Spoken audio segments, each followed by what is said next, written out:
204 juta data pemilih bocor dari KPU. Gimana tuh? Pakai nomor pribadi yang pernah ada sangkut pautnya sama wakil presiden kita saat ini. Pas dicek, ternyata Benar. karena password aja tuh nggak cukup, apalagi passwordnya itu cuman sayang 123 Indonesia 1-8 ulang tahun sendiri.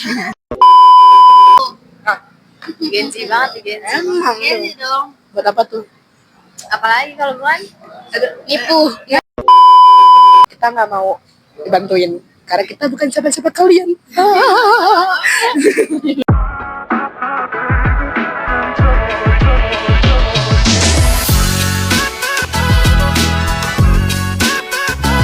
Welcome to Nimuka Podcast yang lahir bukan dari inspirasi tapi dari tugas kuliah. Jadi ini tuh tugasnya dari Bu dosen Amalia Asmi Sitorus, mata kuliah Etika Filsafat dan Komunikasi. Nah, sebelum membahas ke topiknya, gue di sini sharing-sharing bakal ditemenin dua partner in crime gue. Ada Saskia Franiza, Rizka Zahra Rauda. Dan gue siapa ya? Udah kenal pastinya ya.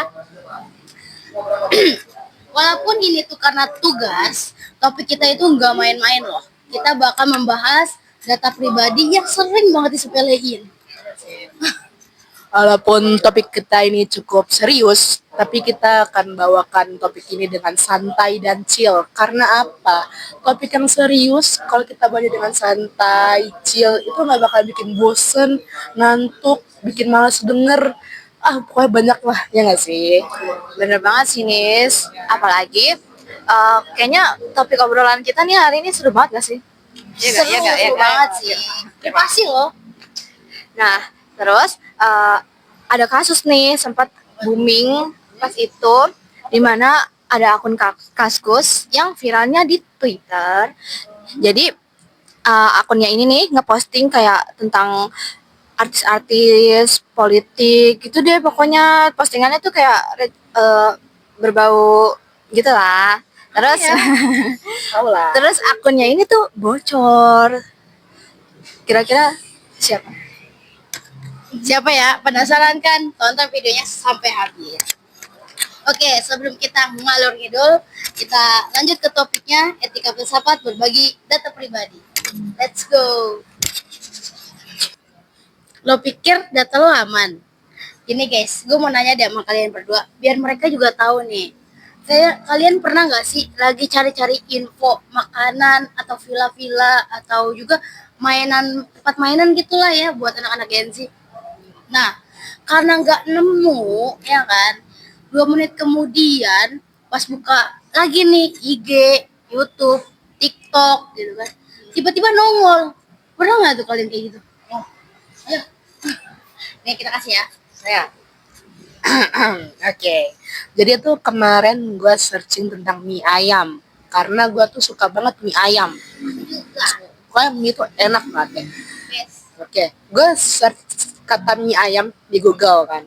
Tiba-tiba beberapa menit kemudian ada notifikasi dari Google Map.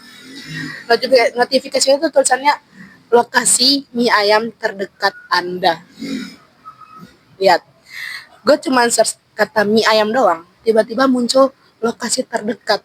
Ini tuh dia tuh dukun atau gimana yang bisa tahu isi pikiran orang tanpa kita ngomong gitu. Kita gimana sih? Ini mind blowing sekali loh. Tolong jelaskan teman-temanku. Wah,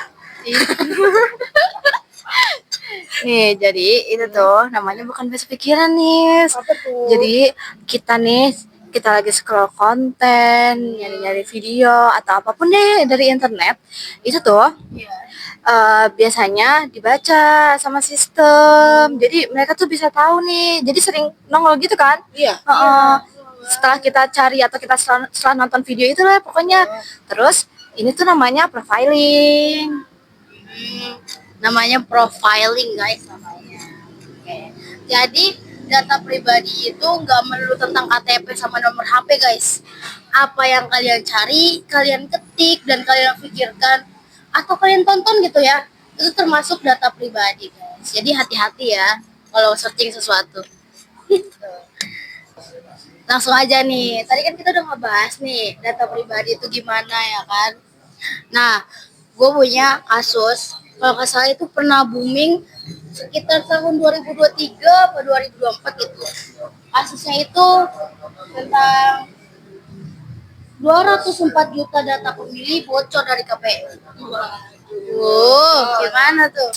Itu mah sama aja satu Indonesia udah masuk ke dalam situ nggak sih? Iya. Ya kan udah dari alamat, NIK, nama, aduh banyak banget ya. Tahu nggak dijual di mana? Di dark web. Aduh, ya, tuh harga jualnya cuma berapa?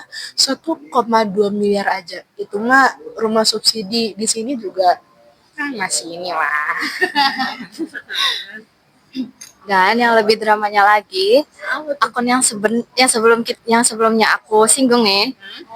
Jadi itu tuh ternyata nyerempet wakil presiden kita saat ini. Oh, itu yang tadi dibilang. Iya betul. Ngerinya. Terus akunnya itu kenapa bisa bocor? Karena ada yang akses nih akun Kaskusnya itu pakai nomor pribadi yang pernah ada sangkut pautnya sama wakil presiden kita saat ini. Pas dicek, ternyata Bener. oh, Lu pikir itu plotnya sinetron? Bukan, guys. Itu kenyataan. Itu semua gara-gara apa?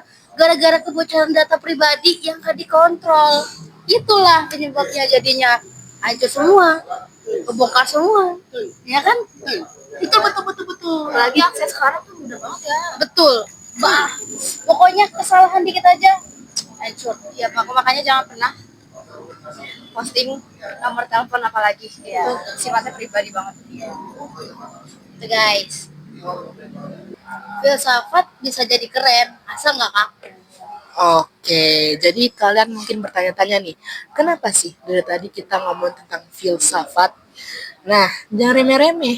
Justru kan dan Mil ini bisa jadi penyelamat digital kalian nantinya loh. Nah, menurut kan yang Niza bilang tadi, manusia itu harus dihargai sebagai tujuan, bukan alat. Jadi kalau misalnya data kalian nih dipakai sama orang lain terus kalian nggak tahu, itu udah melanggar etika berat.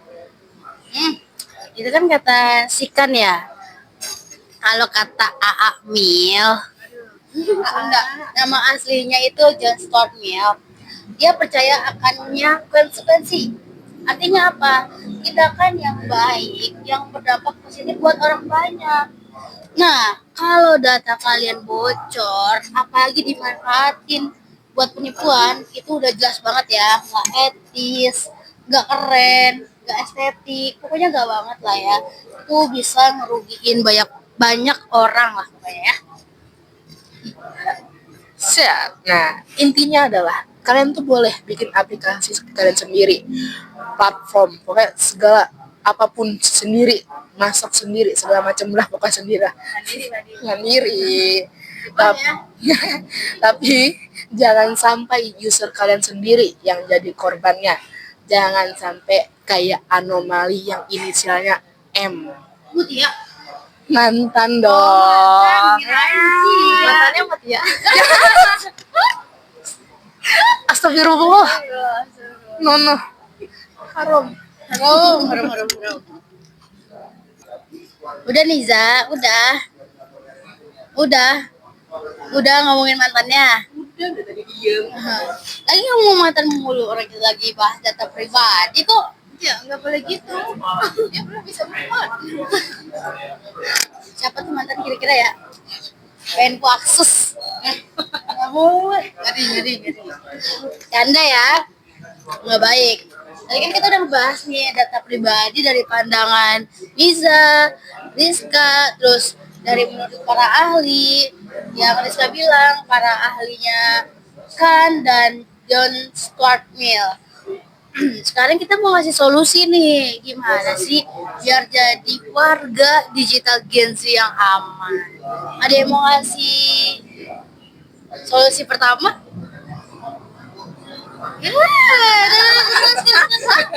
Coba nih, Aku dulu nih. Iyalah. Ya udah. Jadi yang pertama itu tentunya buka apa? Apa HP? Itu mah pasti. Yang pertama itu buka setting atau pengaturan. Jadi tuh di pengaturan itu biasanya ada yang namanya opsi privasi dan keamanan. Di situ kita pencet nih aktifkan verifikasi 2 langkah. Karena password aja tuh nggak cukup. Apalagi passwordnya itu cuman sayang 123 Indonesia 1 sampai 8 ulang tahun sendiri. Itu mah Mutia belum jadi hacker juga udah bisa. Tebak itu mah. Tahu. Pakai aksesnya nanti. Gampang banget ya sih. Udah. Ada yang mau lanjut? Siapa nih yang lanjut? Aduh, aja. Cuma terakhir aja. Udah biasa. Ini udah Terakhir. Jadi second choice dulu. yang keberapa? Second. Aduh, Kalau dia kan apa? Dia Twitch. Bapak-bapak banget itu saya ampun ya. Udah, itu nungguin itu. Oh iya benar. Jadi yang bener juga. Santai, mau ngomong nih. Nah, jadi yang kedua adalah jangan share KTP atau NIK kalian ke sembarangan orang. Mana KTP ku ya? Nah, udah nih mulai nih. Karena Foto-foto. itu kalau misalnya kalian mau bikin giveaway ataupun ikutan ya apapun lah yang di luaran sana ya, soalnya banyak lapisnya kan. Tinggal bikin akun fake aja loh. Itu gampang banget. Bikin fake akun aja tinggal sekali tek tek tek, tek, udah jadi. Apalagi kalau bikin second akun. Ya, udah 1 2 3 4 5 7 8 10 kan udah terhitung. Supaya gampang banget dah. Jangan Iya, data kita. 10. Nah, Gensi banget nih Gensi. emang Ini tuh. dong. Buat apa tuh?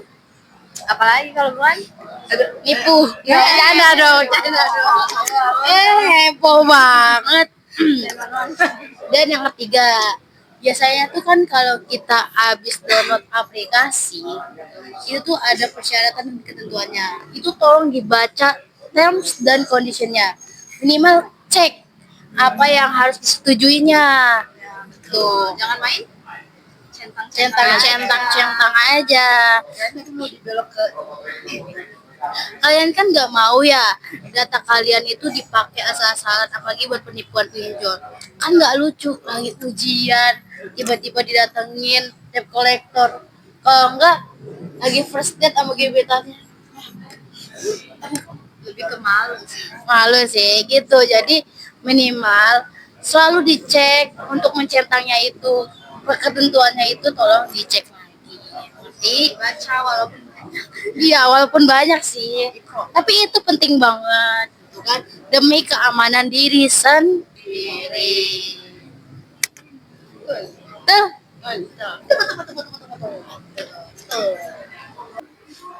Oke guys, ini podcast perdana kita. Dimulai dari tugas ya, dan berakhir dari keresahan digital nasional ini. ya. Nah, ini udah mau air. Oh ya udah oke ya.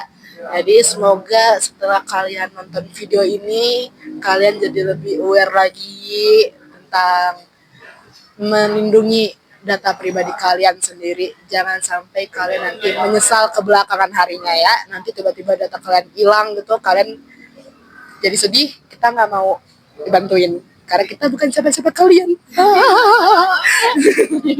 salah. Terus terutama buat developer atau platform yang buat atau siapapun lah yang megang data-data pribadi kita, please banget amanah karena kita udah mempercayakan data-data kita untuk kalian simpan. Kalau misalnya nggak bisa nih jaga data-data kita, mending jualan cilok aja deh. Tapi di tukang cilok juga harus amanah, Riz. Iya sih. Ya kan, bahan bakunya bersih apa enggak. Setuju. Tadi kan kita udah ngebahas semuanya, dan tolong solusi kita dipakai ya. Karena itu benar-benar penting banget buat kalian. Gitu. Oke. Thank you yang udah nonton video podcast perdana kita ini. Dan jangan lupa share ke teman-teman kalian biar bisa aware dengan kebocoran data pribadi gitu kan, dan bukan jadi korbannya juga. Gitu. Setuju? Siapa sih yang jadi korban? Gak mau sih, aku sih gak mau jadi korban ya. Dan pesen gue, tetap jaga data kalian, karena kalau sekalinya bocor itu tuh nggak bisa di rewind guys, gitu loh. Tolong dijaga ya. Nih, saya jaga. Nggak dong, data pribadinya. Iya. Karena penyesalan ada di Akhir. Udahlah oke ya, kayak gitu. Terima kasih udah nonton. Bye bye. Jangan lupa subscribe, like, comment, and subscribe.